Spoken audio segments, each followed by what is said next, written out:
मौत तक इस कुरान के साथ इस फितनों के दौर में, गुमराहियों के दौर में, कि ऐसी गुमराहियां हैं, सुनने में आया है, नेट को देखकर, वीडियो देखकर, इस साल कई लोगों ने तरावी पढ़ी नहीं है कि फलां मौलवी साहब ने कहा कि तरावी कहाँ है, तरावी किस किताब में है।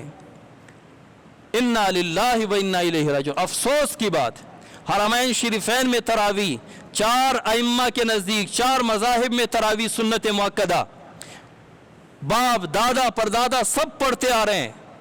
एक कमरे में अपने बेड पे, अपने बिस्तर पे लेट के मोबाइल में एक गुमराह मौलवी ने कह दिया कि तरावी नहीं है। वो सारी उम्मत 1400 साल से जो चली आ रही है वो सब झूठी हो गई। ये गुमराह मौलवी, इसके पीछे वो चल पड़ा है। तो क्या है, हम भी उन्हीं बनी इसराइल की तरह हो गए जो अपनी किताब को निकालते खोलते और कहते कि ये मुश्किल है, इसको निकाल दो, और ये अमल ठीक है, उसको किताब में डाल दो।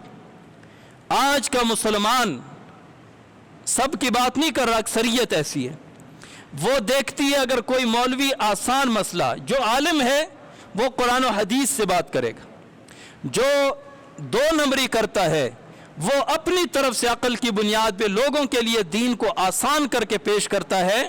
यानी जितना आसान है वो तो हर आलिम पेश करता है, उससे भी आसान करके दीन का हुलिया बिगाड़ के पेश करता है कि लोग मेरी तरफ से आएं।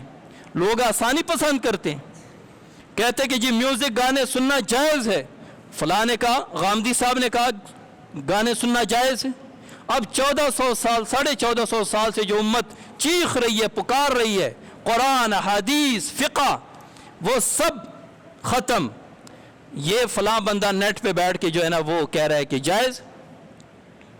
तो मुझे डर है, खौफ है कि कोई बंदा ऐसा भी उठेगा और वो कहेगा कि ये 5 नमाजें मौलवियों ने फ़र्ज़ की हैं।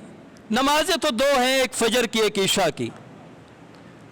तो मुझे यकीन है कि लोग इनके पीछे भी चलना शुरू हो जाएंगे। वो कहते हैं भाई नमाजें तो है ही 2, वो कह रहे हैं और दलील से बात कर रहे हैं।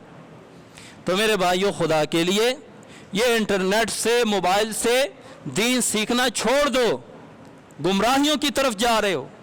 एक है बदअमली कि कोई फिल्में देख रहा है, ड्रामे देख रहा है, हराम है, लेकिन उनसे ज़्यादा शदीद गुनाह और ख़तरे की बात यह है कि आप किसी गलत आदमी को सुन रहे हो जो मज़हब और दीन बयान कर रहा है।